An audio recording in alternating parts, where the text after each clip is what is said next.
Welcome to the Pro Analysis tutorial for Upgame by Trackman. Now it's time to get into the approach analysis. Since approach shots range from 50 to 250 plus yards, a player can get to understand a lot about their game from this section. This will be an in-depth look into how we can take our approach data and connect our whole golf game together. So this tutorial will be extensive, but invaluable for us if we want to improve our course management skills. Firstly, we see how performance progresses over time in the strokes gained bar graph, but diving into the analysis, we're able to get much more. Our first page is going to show us our average proximities, not only to the flag, but also to the target we've been placing. And of course, we have our greens hit percentage, followed by how many of our approach shots end up in hard situations or penalties. And lastly, we see the average approach length.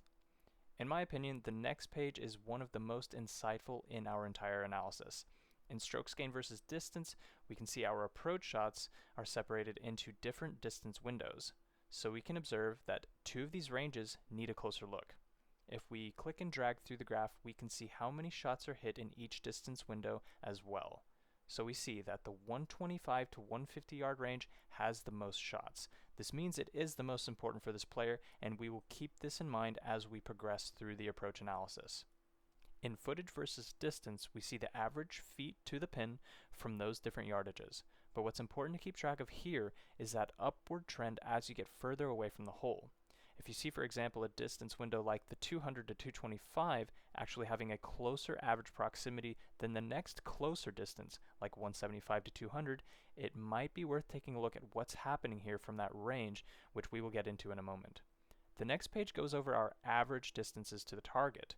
Once again, it's important to observe that upward trend as one gets further away, but now we can also reference the previous graph on hole proximity to find out if there is room to improve just by changing our target lines. For example, from 225 to 250, we can see that our average proximity to the hole is up around 68 feet. However, when we look at the average distance to our target from the same range, we have about 48 feet. Which means we have on average about 20 feet of room to work with, and we can maybe be more aggressive with our target lines. We encounter this distance typically on our second shots into par 5s, so the analysis here is telling us we can afford to aim closer when we're going for it. This does, however, depend on those hole conditions and whether it's truly safe to be more aggressive. So it then becomes important to also understand our end shot results from these distances as well. In the next page, end shot result versus distance, we get the same graph but color-coded by the quality of our shots.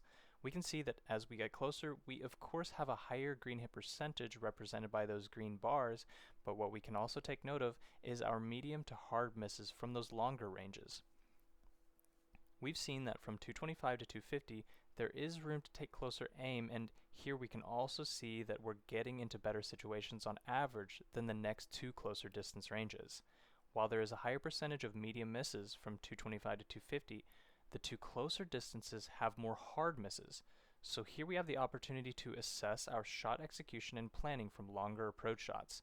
If we go back into our strokes gained versus distance, we saw that the second biggest area of opportunity was the 175 to 200 yard range.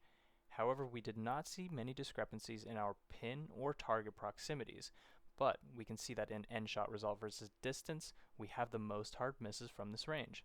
It's safe to assume that the further away one is from the pin, the higher the chances are of missing in more difficult situations, but here the data is skewed. Our hard misses are correlating downwards towards the end. So let's proceed to isolate this distance range to figure out where these misses are literally coming from. Let's head back into our summary page. We're going to filter out 175 to 200 in distance range and check out our hard miss and penalty percentage. Obviously, we already know from the end shot result versus distance page it's higher than the standard, but we still need more info. One question we can ask is if we're putting ourselves in a difficult spot off the tee. So let's filter out our lie as well. We're going to add a comparison and take only shots out of the fairway from this distance in the page above. And in the bottom page, we will take the shots that are coming only out of the semi-rough and rough. So we click on Add Comparison. In the top page, we swipe our filters left until we see the lie and select fairway to isolate those shots only out of the fairway. And now in the bottom page, we swipe over to the lie and select semi-rough and rough to create our two comparisons. So now we see that more of these shots came out of the fairway. 27 shots in total, with 22% of them missing in hard situations. Out of the rough, we only had 6 shots, with half of them ending up in trouble. So of course we see that putting ourselves in the fairway mitigates that 50% chance of the hard miss out of the rough, but when it comes to being in the fairway between 175 to 200, that tour standard is still a great deal lower than 22%. So we have to work on shot execution from that distance.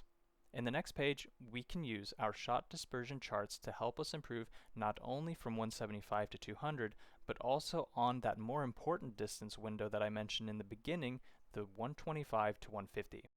So here we get a collection of all our approach shots painted in this chart representing our trends and proximities. You can refer to the distances in the key below. The quality of each of these shots is also represented by color, and down at the bottom we can select whether we see our shot dispersion to the target or the flag, or we can also select both. Seeing dispersion from all of our distances here doesn't do much justice, so we're going to filter out our 2 distances we need to improve on. Let's first take a look at our shot trends from that 175 to 200 yard range. We're going to find our distance filter and select our desired range, and then filter out our shots from the rough, semi-rough, and fairway. And now set this data in relation to the actual pin. Referring back to the summary, 27% of these shots ended up in hard situations, and now we can see that the majority of them have ended up short and right. We can also see a few that ended up on the green in similar proximity. So here, it's a matter of making the decision to play the shot safer when the trouble or hard miss comes into play short and right. Based on this analysis, we now know how to improve on our shots from 175 to 200. Now let's take a look at our tendencies from 125 to 150. Understanding our shot dispersion is important here, but we need to also remind ourselves this is the PGA benchmark we're comparing. While it is of course vital for the player to understand where their hard misses are ending up, it is also important to consider what standards we are comparing ourselves to from 125 to 150. The tour average for proximity here is 23 feet. So we see in our summary that we are 11 feet further than the tour average, and this will be the main contribution to that third of a stroke lost from this distance. This, however, highlights the importance of this range and the demand to execute that shot when it matters.